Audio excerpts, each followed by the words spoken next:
Imaginez, vous venez d'accepter un nouveau travail. Un travail au vert, en plein milieu d'une forêt mystérieuse des Alpes suisses. Loin de tout. Votre job est simple. Collecter des signaux audio, les analyser et les répertorier. Vous êtes nourri, logé et payé pour chaque signal envoyé. Jusqu'ici, tout va bien. Mais très vite, quelque chose cloche. Vous percevez des bruits étranges. Les signaux captés semblent vouloir communiquer. Et cette impression grandissante que vous n'êtes pas seul. Vous scrutez l'univers, mais est-ce vraiment vous qui observez ou bien l'inverse?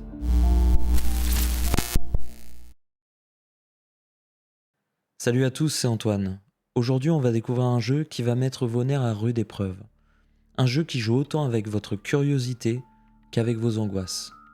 Accrochez-vous, on part ensemble à la découverte de Voices of the Void.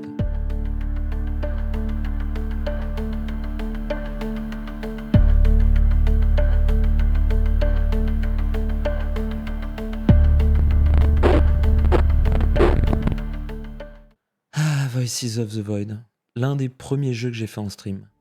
Peu connu du grand public, Voices of the Void est un jeu indépendant développé par une seule personne, Mr. Dr. Nose, qui s'est inspiré à la base du jeu Signal Simulator. Toujours en développement à l'heure où je fais cette vidéo, le jeu est en pré-alpha et vient d'atteindre sa version 8.1. Il est disponible sur la plateforme itch.io et vous permet donc de le tester gratuitement. VOTV, pour Voices of the Void, tourne sous Unreal Engine 4, et la direction artistique, avec son petit côté PS1, a le don de vous rendre tout de suite nostalgique. Alors ce genre de graphisme, c'est un peu comme Minecraft, on aime ou on déteste. Personnellement, j'adore. Vous incarnez le Dr. Kell, fraîchement sorti d'études, si on en croit le diplôme qui se trouve dans sa valise, engagé en tant que coopérateur pour récupérer des signaux. Et c'est à peu près tout ce qu'on sait de la situation. Le jeu vous met tout de suite dans l'ambiance en vous lâchant la nuit. S'ensuit une petite marche aux abords de la forêt, jusqu'à votre base, votre safe place. Un petit tour de l'endroit en piteux état, et une fois la salle des commandes qui sera votre bureau, vous recevrez sur votre ordinateur dernier cri tout droit sorti d'une cave de la Creuse, les instructions du Dr Bao, votre patron. Alors, comment ça fonctionne exactement? Lorsque j'ai joué à Voices of the Void en stream, j'ai vite remarqué que beaucoup de viewers avaient du mal à comprendre le gameplay. Faut dire que c'est pas un jeu qui vous prend par la main, et son fonctionnement peut paraître obscur au début. Mais une fois qu'on a compris les mécaniques, on est vite happé par cette boucle de gameplay. Votre job, c'est de récupérer des signaux avec vos antennes, les décoder et les envoyer. Hyper simple. Bah pas vraiment en fait. Il faut régler les fréquences, en bidouillant ce merdier là et celui-ci, optimiser les transmissions avec ce bazar, réparer les serveurs qui tombent constamment en panne, réactiver les générateurs. Un petit conseil, pensez à regarder vos générateurs. La dernière chose que vous souhaitez, c'est vous retrouver dans le noir.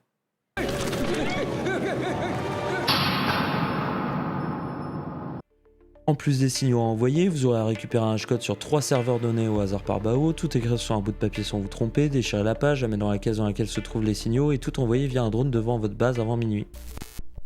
Mais ne vous inquiétez pas, Carrefour est là pour vous épauler.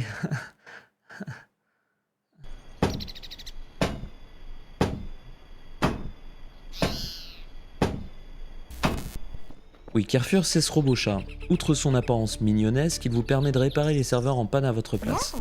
Hyper pratique, vous allez me dire. Oui, mais le problème, c'est qu'il est con. Ah, il est con comme un manche. Sur le papier, Carrefour, c'est juste super pratique. Le fait qu'il puisse partir à votre place réparer les serveurs, c'est un gain de temps énorme. Sauf qu'il se bloque tout le temps. Bon, là, il est bloqué sur la palette. Peut-être un peu de ma faute. Allez, vas-y, je te débloque. Attention, bois. Ouais, non, attention, ouais. Attention, champignons. Ouais, non, champignons. Eh, vas-y, continue, tu peux le faire. Attention, barrière, oui, non, non. Non, bon, c'est pas bon la barrière. Attends, c'est pas grave. Vas-y, allez, prends le pont, Carrefour. Non, sur le pont, sur le pont, sur le pont. Qu'est-ce que tu fais là? Mais non, putain, tu vas aller dans l'eau. Oh là là là là. Qu'est-ce que tu fais? Mais reviens, s'il te plaît. Ouais, pas que ça à foutre. Mais t'es où? Bon, allez. Bon, c'est fini. Viens ici. Viens ici. Casse-toi, là. Que je t'en vois plus, là. Allez, va réparer les serveurs. Et une fois qu'on a fait tout ça, bah on explore. La map est assez grande et vos 25 satellites sont éparpillés un peu partout. Pour l'arpenter rapidement, vous disposez d'un quad au design particulier. Vous verrez que la conduite est particulière aussi. Les phares sont hyper flippants.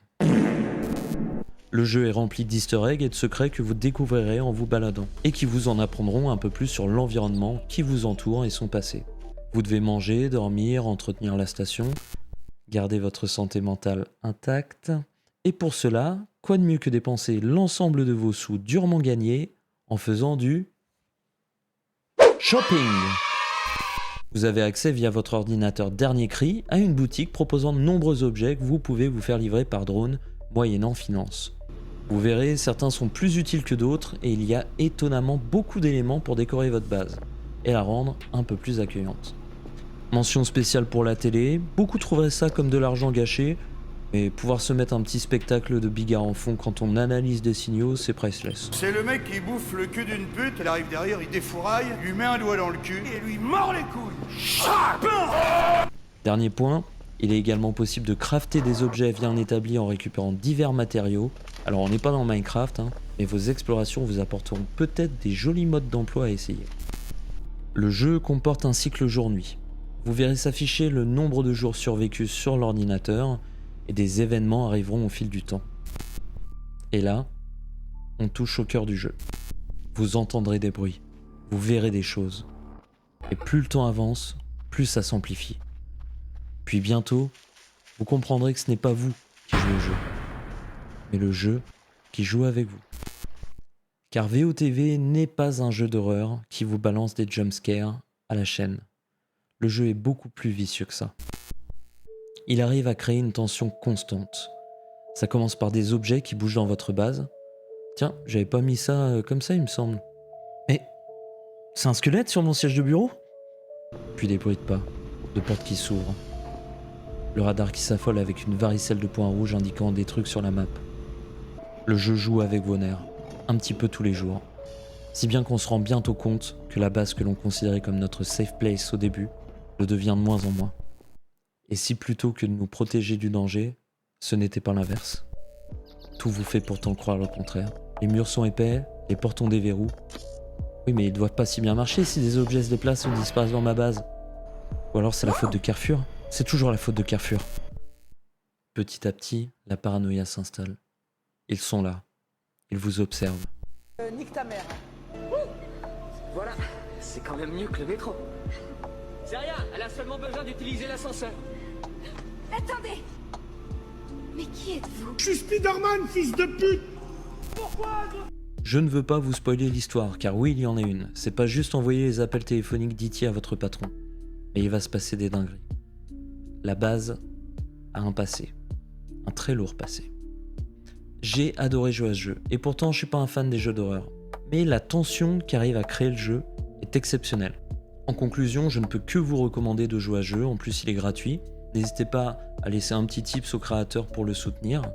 Et de mon côté, n'hésitez pas à lâcher votre plus beau like pour aider la chaîne et son référencement, on est au début, et ça m'aide très très fortement. Merci à tous d'avoir suivi cette vidéo, c'était Antoine, et à très vite sur la FilmSec TV.